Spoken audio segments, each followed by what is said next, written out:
I'm presenting Business Europe's new Autumn Economic Outlook. Our key message is that we expect the European economic recovery to continue in the coming months, despite an increasingly challenging international environment. We expect growth of 1.9% in the European Union and 1.7% in the euro area, which is basically what we forecast in spring in our last outlook.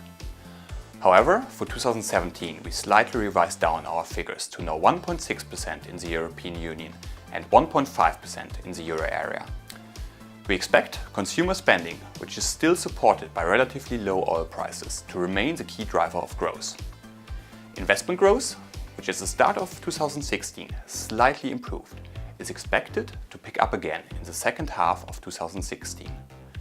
For example, while in spring only 50% of our members expected businesses to increase investment over the coming 6 months, it is over 80% now.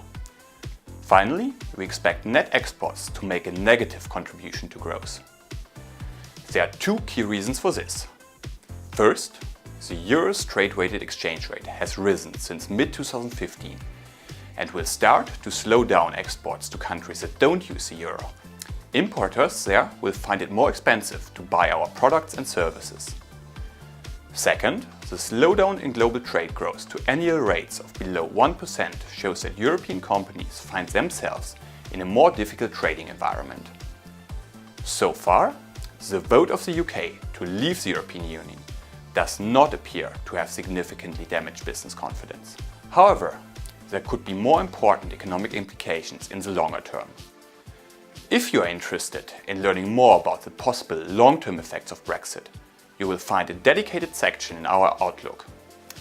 Here, we look, for example, at trade links on country and sectoral level, as well as investment interests of EU countries in the UK.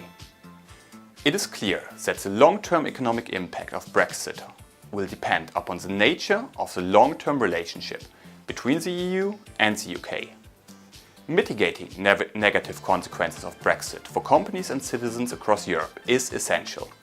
We want to maintain as close as possible economic relations between the EU and the UK, but this must not happen at the expense of the integrity of the single market.